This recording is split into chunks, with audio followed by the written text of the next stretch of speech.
great to be back at CPAC. It's wonderful. Great. That's a fantastic book you've got right there, ma'am. Thank you.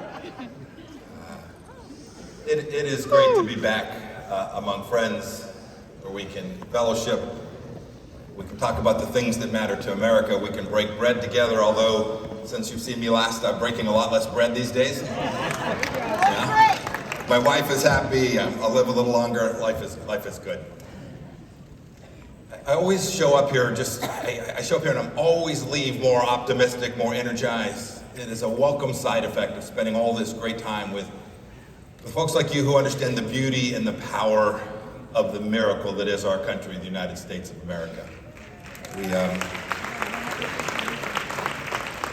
I look around, some of you are a little young, but a lot of us can remember that there were different times, that we are now halfway through the 4-year contract that this guy's got. Yes, a little over halfway. We've made it this far. But it feels weightier today. It feels different. Well, remember President Reagan, who said that freedom is a fragile thing and never more than a generation away. As my son, who was married this past summer, now 6 months married, so far so good.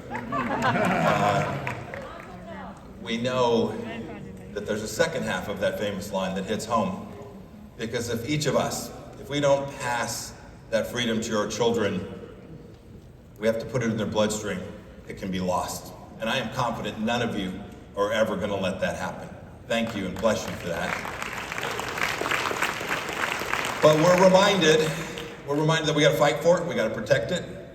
We can't hand it to them. It won't be handed to us. And I think that's why it feels different this year. The future of our American miracle is on the line in a way that I've not seen since, goodness gracious, since maybe I was in high school. Wow. Just a few weeks ago, I watched the Chinese fly spy balloon over our ICBM fields. Someone asked me if that would have happened if I was still there, and I said, well, had it, I would have been the former Secretary of State. We've watched Russia invade Ukraine, driving up costs for each and every one of us here at home. I think of my home state of Kansas, where fertilizer to put crops in the field is more expensive now. And they're threatening our friends around the world as well. But of course, those sometimes seem a little far away. These threats are inside the gates. They're here at home. Indeed, although I served as Secretary of State, my first job was as assistant manager at Baskin-Robbins. So I know things here too. As somebody's got 31 flavors up. Yeah, excellent. Look, our greatest threats are here. They're from within. It's the real challenge we face today. We're losing respect for individual freedom. A unified faith in the American purpose and a shared commitment to pass this miracle on to our children is at risk. Well, I think last year, 2022, the second year of the Biden administration, was a wake-up call for all of us, for conservatives, for those of us who have these long-held deep beliefs that aren't new to this fight. We should have won big. I'm happy that we won the House, but we barely captured it. We see inflation, gas prices, high border crisis. We all know these problems. Others have spoken about them, but we didn't capture that. We lost 3 elections in a row, and the popular vote at 7 of the last 8. There are many reasons for this, but one of them is I think they've lost trust in the conservative ideas, and this is the task that's in front of us. And I am convinced we can do it because we're right.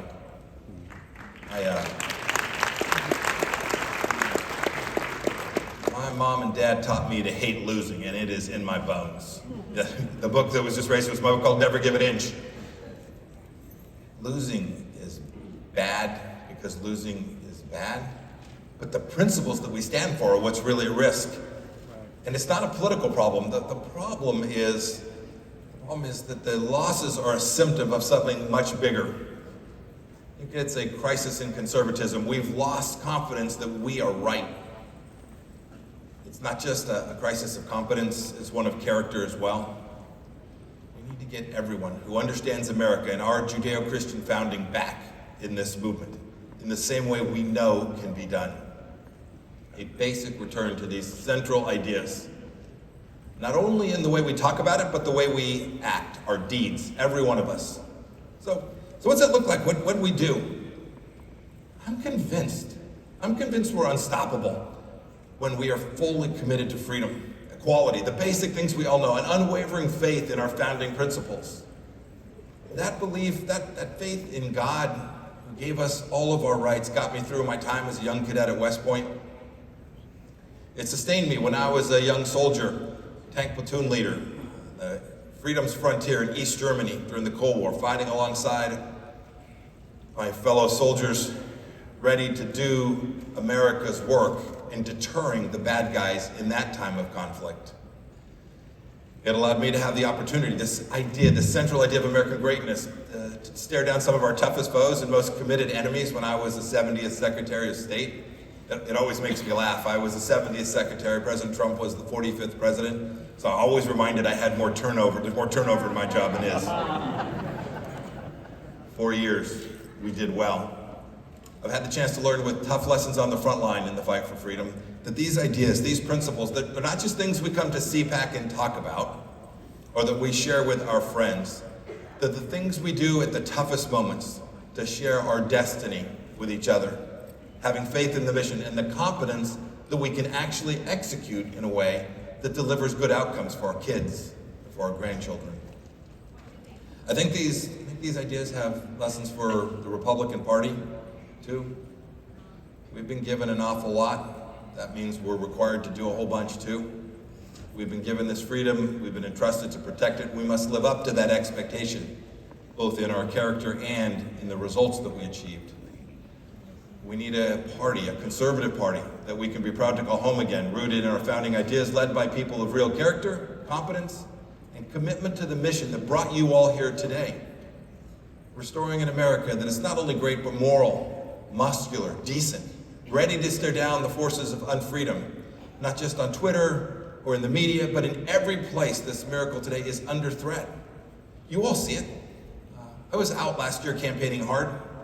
Every parent knows what's going on in our schools today, and they've had about enough of it, and they're standing up. They're taking it to every corner of America, protecting our youth from the teachers' unions, people like Randy Weingarten, who are indeed dangerous to our country.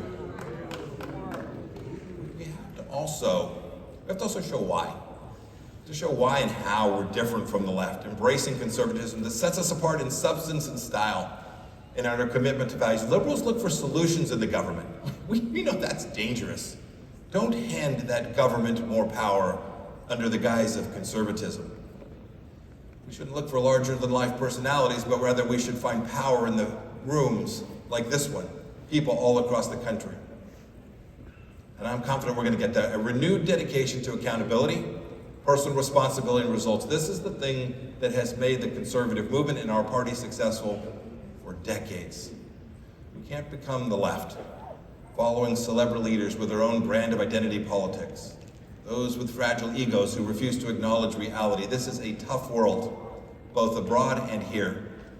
And we can't shift blame to others, but must accept the responsibility that comes to those of us who step forward and lead.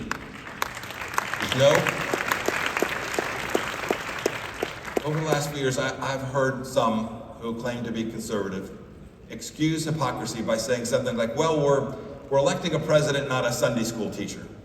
That's true. But having taught Sunday school, maybe we could get both. It's time for us to make sure we're living out these very things we're asking others to do. These external threats, these internal threats that we face today, they're a challenge to American sovereignty, our traditions. I think back to my days as CIA director and my very first meeting with Kim Jong-un in Pyongyang. President Trump had asked me to go there to try and right the ship of our relationship and try to get the nuclear weapons out of Chairman Kim's hands. I'd prepared for the moment for months. We had lots of things we thought we would talk about, but his first words to me were, Mr. Director, I didn't think you'd show up since you've been trying to kill me. That was not on my bingo card for things he might say. So in the moment, I said, Mr. Chairman, maybe I still am. Thankfully he laughed like you did after it was translated. But while a touch humorous, I think it was important. He knew that I was serious. and that we were going to protect America no matter the cost to any one American. The threats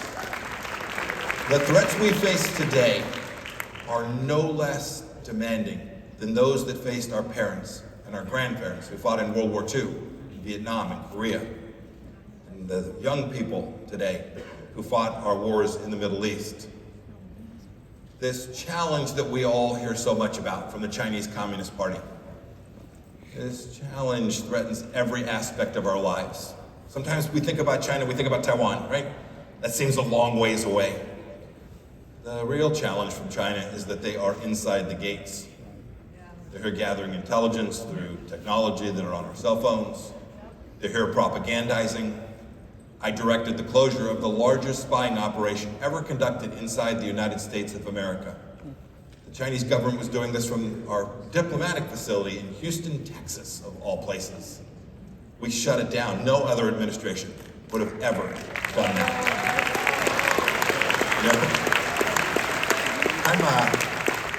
I'm not one for vindication, but this week it was good to see the Department of Energy finally conclude that the damn virus came from the lab in Wuhan.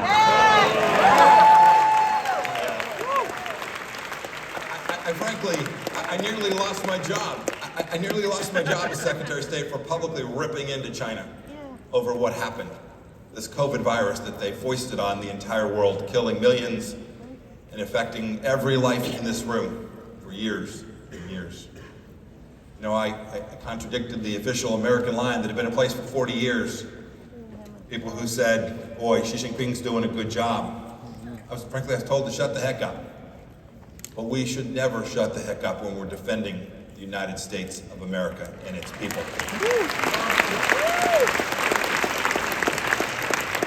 It was wrong to praise the Chinese Communist Party when I went on TV in March of 20, seems like a long time ago, 3 years, and said, I think this virus came from the laboratory.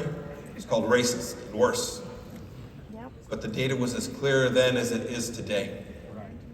And it's not that particular instance, but the idea of protecting America by speaking the truth that matters most. Because these challenges, they're great, they're real. I make no bones about it. But we've all faced similar challenges before. We're not pansies here in America. We're pretty tough people. And I'm convinced you are every bit as tough as those folks who came before us. They fought for a war for independence. They fought in World War II, the Cold War. We took down the evil empire.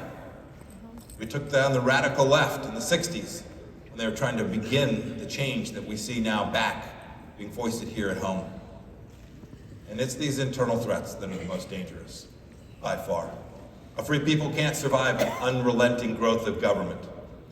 And we should be candid here too. Pervasive regulation, taxes, government controls, these are the things that are driving inflation that make your eggs so expensive today. But just as importantly, they erode the American commitment to the dignity of hard work. Those of us who get up every day and get after it. The fairness of playing by the rules is abrogated when government steps in and awards bonuses to people based on something other than the fact that they worked hard and were decent and good. And more importantly, it erodes the fundamental decency, the goodness of doing what is right every day. You know, I mentioned the midterms in 2022. I'm still not quite over it. Not because of me, but because it's still impacting things here in America. And while the House can stop the craziest of stuff, we can't begin to right the ship in the way that is necessary. We lost race after winnable race because voters didn't trust us to do any better than the tax and spend liberals. We knew the story, but we hadn't demonstrated through deed that we were actually prepared to do the things we were saying we could do. You know, I stare today at $31 trillion in debt and tell my son, make sure you work hard because Social Security may just not be there for you. Every recent administration, Republican and Democrat alike, added trillions of dollars to our debt. That is deeply unconservative. Trump administration, the administration I served, added $8 trillion in new debt. This is indecent and can't continue. Earning back that trust will be hard work. It won't just be a campaign speech. It won't just be talking about it. We need demonstrated seriousness, people who will explain to the American people, to their kids and grandkids, why this matters. These will require tough choices, difficult choices, but the risks required are worthy. We can never give an inch of American sovereignty at home or abroad, because a free and sovereign nation requires each of us to be free, and big government destroys that. Yeah, that's right. We need to reconceptualize this too. As a former soldier, we need a renewed commitment to true equality. Talked about this a bit. Equality is the promise that makes being an American something exceptional, something unique, different than any place else in the world. In America, it's not an identity. It's not about wealth or status. This idea of success and opportunity flows to each of us by birthright and by the nature of God's rights that He bestowed, the rights that God bestowed upon us. That promise, as Reagan spoke of, made us the city on the hill, but it made us great too, from the days of our Declaration of Independence to Abraham Lincoln and to Dr. King. This commitment to equality is sometimes something those who say they're conservative want to walk away from. They just want to hand out the benefits differently. We can't let that happen. It may feel good in the moment. We may give money, your money, taxpayer money, to a conservative cause, but in the end, the liberals will get back power, and they will make life difficult for all of us. It was, goodness, almost 30 years ago I was in that Army tank. I could almost fit back in it. I was staring across the German border at the East Germans, the front line of the Soviets. They outnumbered us about 9-1. The men under my command didn't see themselves as victims. They didn't see themselves as woke. They didn't see themselves as needing a safe space. They wanted no advantage because they were Italian or black or an immigrant. They wanted to work. They wanted to learn to assemble and disassemble their M16 and fire their M1 main battle tank, going 20 miles an hour down the road firing in a moving vehicle. They wanted to be good. They wanted to be excellent. They wanted to protect our way of life.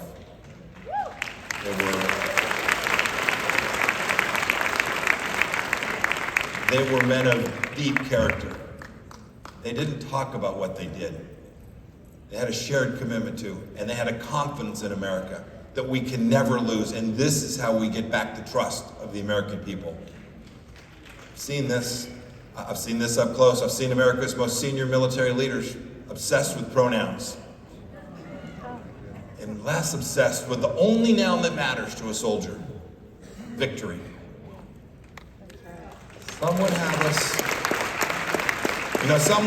us abandon this commitment to equality in the name of equity. That's craziness. They would exchange the bravery of the civil rights movement for the cowardice and victimhood of grievance politics. But here's the good news that I will leave you with today. There's signs that they're not succeeding. That gives me enormous hope. Equality, this basic idea that each of us is endowed by our Creator with these unalienable rights and we are equal in the eyes of the Lord, is the antidote to the poisonous lie of equity, wokeness, and identity politics. We can. We're going to do better. And on this, there is no room to give an inch. There's no room to waffle. There's no room for weakness. We should not be ashamed, embarrassed, troubled. We should be proud of the fact that we stand for this central idea. And when we do that, we will renew the bonds that those of us together, that tie us together as Americans in ways that no other nation had. I saw this. I traveled to 100 and some countries as Secretary of State. We can sustain this American miracle. Our families, our places of worship will be at the center of that. These places, our schools and our places of worship, are the cradle of the American miracle, not Washington, D.C. We're here today. We sit here today in the swamp. This place where your money goes to be flittered away for purposes that are inconsistent with the very value set that you know and you cherish and you love. It's not about the state or the bureaucracy. It's about being a nation once again, bound by a common set of ideas that have animated us since our very founding. Let's get back there. Conservatives will lead it. Let's fight to preserve not the deep state. I worked with it for 4 years. But a nation that is deeply grounded in the values that make us exceptional. With family as its bedrock, America, freedom, and equality are the thing that will bring us back together, and the thing that will convince the next generation that our conservative ideas are the place that have made America so great. when our schools teach kids to be ashamed of America, when they teach the 1619 Project instead of our founding, we're at risk. Xi Jinping is counting on us teaching our kids this crap. You're not going to let it happen. A politicized history of America, fronted by the teachers' unions, will lock parents out of our schools. And they'll keep so-called gender transitions hidden from parents. This is immoral, this is evil, and it is dangerous. Families may not pass freedom on in the blood, but as President Reagan said, they're the surest and most effective place to raise a generation that is proud to call America home. For me, most crucially, and I think for everyone in this room today, freedom is the story of the capacity of us to practice our faith, our religion. We were founded by religious people seeking that freedom. Let's never walk away from it. When the bars are open and the churches are closed, this is not an America any of us know or love.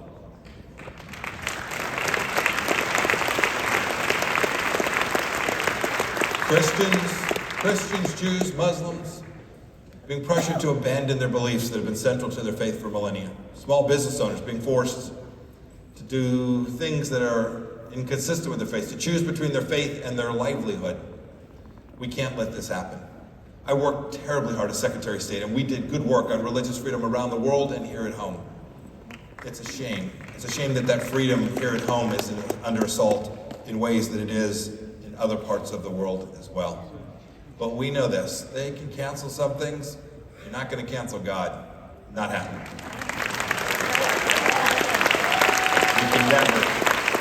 We can never, and I know none of you will ever give an inch in making sure that this American miracle, this faith, this capacity to worship in the way we choose is at the bedrock of who we are. We've made it clear, the American people have made it clear, it is not enough to say we're different from liberals. We need to be different. We need to act differently. When I walked the halls today and got a chance to meet you, we are different. We're defined by our commitments and our words and our deeds. We need true believers who understand the stakes of our fight and who are unafraid to act on it. It requires men and women who are fierce, like everyone in this room today. No, you wouldn't be here if you didn't believe these things. I'm entrusting you, I'm empowering you. Go do it every place you go, in your workplace, at your schools, at the PTA meeting, at the Little League Park. Talk about the very things you talk about when you're in the halls of this place today.